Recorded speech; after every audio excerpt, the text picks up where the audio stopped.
Selamat datang di Novella Channel. Terima kasih sudah mampir di Novella Channel. Bantu untuk klik tombol subscribe dan like untuk berkembangnya channel ini.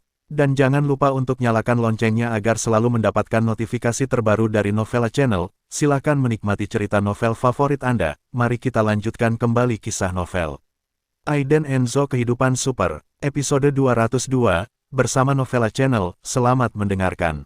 Masih bersama Novella Channel, mari kita lanjutkan. Semua orang terkejut, siapa Xavier Weili?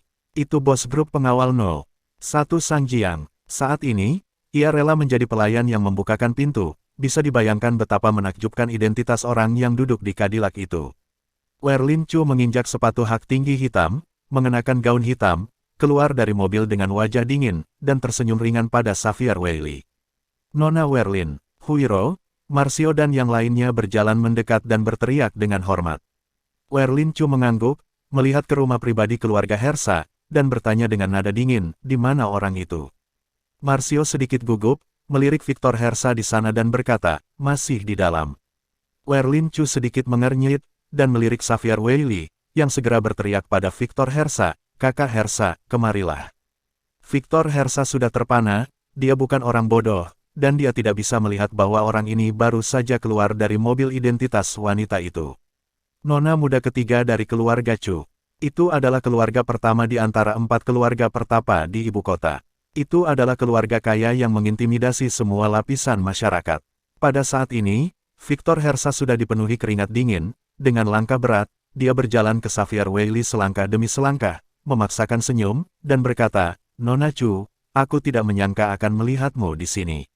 Werlin Chu hanya dingin, dia melirik Victor Hersa dengan dingin, dan berkata, kamu kenal aku. Victor Hersa buru-buru menyeka keringat dingin dari dahinya, tersenyum dan berkata, aku cukup beruntung pergi ke rumah Chu bersama kakak laki-lakiku, dan bertemu Nona Chu sekali. Tentu saja, Nona Chu tidak mengenal saya. Werlin Chu mengangguk tanpa berkata apa-apa. Xavier Weili menjawab pertanyaan itu dan bertanya, Victor Hersa, apakah Anda sudah menangkap seorang pria bernama Aiden Enzo? Begitu Victor Hersa mendengarnya, dia tahu sesuatu yang buruk sedang terjadi. Ketika dia memutar matanya, dia kebetulan melihat bahwa Marcio dari sebelumnya sedang menatapnya seperti orang mati. Dia menelan ludahnya, dan berkata, iya, saya memang menangkap Aiden Enzo, karena dia melukai keponakan saya dengan parah, dan keluarga Hersa kami harus dimintai pertanggungjawaban. Kata-kata Victor Hersa benar, dan dia membawa keluarga Hersa ke meja, adalah chip tawar-menawar. Dalam hal ini, pihak lain dapat mempertimbangkan pilihan selanjutnya. Benar saja, Xavier Weili mengerutkan kening setelah mendengar ini. Tidak ada yang berani menangkap Aiden Enzo. Xavier Weili masih mengingat dengan jelas pelajaran dari masa lalu. Pengawal super dari keluarga Chu ini ingin mengambil orang dari keluarga Hersa, tapi saya tidak setuju. Victor Hersa melanjutkan, menatap Werlin Chu. Itu jelas. Keluarga Chu ingin membawa orang pergi, tapi saya tidak setuju. Xavier Weili masih ingin bertanya tentang detailnya, tetapi tanpa diduga, Werlin Chu, wanita ketiga dari keluarga Chu, menjadi dingin dan berkata dengan nada dingin, saya tidak ingin mengurus urusan keluarga Hersa Anda, tetapi saya ingin melihat Aiden Enzo segera. Nada bicara Werlin Chu suam-suam kuku, dengan sikap yang kuat, dan tidak ada ruang untuk negosiasi sama sekali. Tentu saja, dia tidak memperhatikan Victor Hersa, tuan ketiga dari keluarga Hersa. Bahkan jika seseorang seperti Xavier Weili ada di sini, Werlin Chu bahkan tidak menatap lurus ke arahnya. Ketika Victor Hersa mendengar ini, hatinya bergetar. Dia tahu betul apa akibatnya setelah Werlin Chu masuk. Hampir seketika, punggungnya dipenuhi keringat dingin. Melihat bahwa Victor Hersa sudah lama tidak memimpin, Xavier Weili mengerutkan kening dan bertanya, Victor Hersa, apakah kamu merasa tidak enak badan? Mengapa kamu berkeringat di seluruh kepala? Victor Hersa tertawa, dan menyeka keringat dingin dari dahinya, tetapi Marcio di sampingnya berkata dengan sinis, dia pasti tidak nyaman, dan dia akan kencing di celana karena ketakutan ketika dia masuk nanti.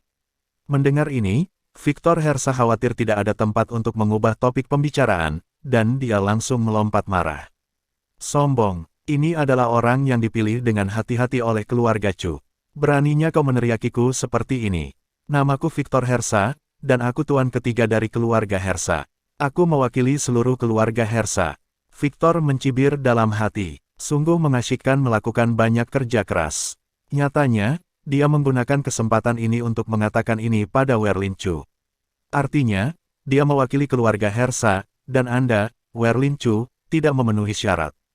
Tentu saja, dia tidak berani mengatakannya. Diam. Kali ini, Victor Hersa dimarahi. Namun, bukan Huiro, atau Marcio, atau Werlin Chu yang membentaknya, tapi Xavier Weili. Setelah dimarahi oleh Xavier Weili di depan umum, wajah Victor Hersa menjadi memalukan, dan ekspresinya langsung runtuh. Dia tidak pernah menyangka bahwa pada saat seperti itu, Xavier Weili akan benar-benar membentaknya, yang membuatnya sangat malu. Bagaimana mengatakannya? Saya adalah tuan ketiga dari keluarga Hersa, tidak peduli seberapa kuat Xavier Weili, dia hanyalah satu orang dan satu kelompok. Tidak ada keluarga yang bisa diandalkan sama sekali. Setelah Xavier Weili selesai berteriak, dia memandang Victor Hersa, dan berkata dengan suara rendah, berhenti bicara omong kosong, dan bawa Nona Chu masuk. Di depan gadis-gadis remaja, mereka tampak seperti ayam kecil, yang membuatnya sangat marah. Dia tahu bahwa pihak lain memiliki status khusus, tetapi karena status khusus inilah Victor Hersa merasa bahwa dia sibuk, tetapi dia masih bukan tandingan latar belakangnya. Ekspresi Xavier Weili tidak baik saat ini, dia tidak ingin ikut campur dalam masalah ini, tetapi Werlin Chu adalah wanita ketiga dari keluarga Chu, jadi dia hanya bisa bekerja sama dengan seluruh kekuatannya. Apalagi, Aiden Enzo ditangkap. Saya hanya berharap itu tidak akan membalikkan langit kali ini. Melihat Victor Hersa masih berdiri di sana dalam keadaan linglung, Xavier Weili tidak bisa menahan ekspresinya sepenuhnya. Dia berteriak dengan suara rendah, Victor Hersa, kenapa? Kamu tuli atau tua? Tidak bisakah kamu mendengar apa yang baru saja aku katakan? Kalau begitu izinkan saya mengatakannya lagi, ini bukan keluarga Hersa Anda. Pimpin jalan. Victor Hersa tidak kehilangan wajahnya sama sekali. Namun, dia menahan diri, karena dia tidak bisa bertindak terlalu jauh, jika dia menyinggung Xavier Weili, dan kemudian menyinggung wanita ketiga dari keluarga Chu, maka dia benar-benar tidak dapat menyelesaikannya. Victor Hersa tidak sepenuhnya mendengarkan kata-kata Xavier Weili, tetapi dengan ragu berkata kepadanya, Tuan Weili, keponakan saya sendiri yang dipukuli kali ini. Werlin Chu menatap mereka dengan dingin, matanya bersinar terang, dan berkata, sudah 3 menit, Victor Hersa, saya tidak tahu apakah Anda akan membuang waktu dengan saya. Seperti yang saya katakan, saya akan melihat Aiden Enzo sekarang. Jika Anda terus membuang waktu seperti ini, konsekuensi akan terserah padamu.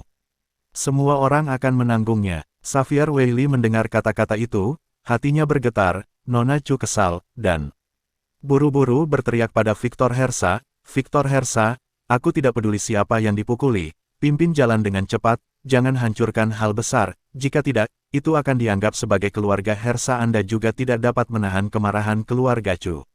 Betapa besar hal itu. Victor Hersa tahu bahwa dia tidak ada gunanya menunda-nunda lagi, jadi dia membisikkan sesuatu, dan kemudian memimpin jalan dengan ekspresi tegas. Xavier Weili telah mengatakan bahwa, jika dia mengatakan lebih banyak, tampaknya dia sengaja menunda-nunda. Di dalam ruangan, Aiden Enzo masih duduk diam, tidak terburu-buru. Tapi kulit Bernardier saat ini sangat jelek, dia terlihat sangat gugup, kakinya sedikit gemetar, dan butir-butir keringat mengalir di dahinya.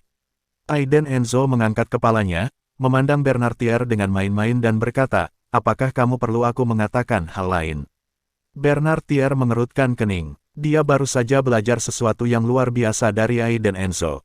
Dia takut. Terima kasih sudah mampir di Novella Channel. Bantu untuk klik tombol subscribe dan like-nya untuk berkembangnya channel ini. Novella Channel akan memberikan lebih banyak lagi cerita novel yang lainnya dalam versi audio.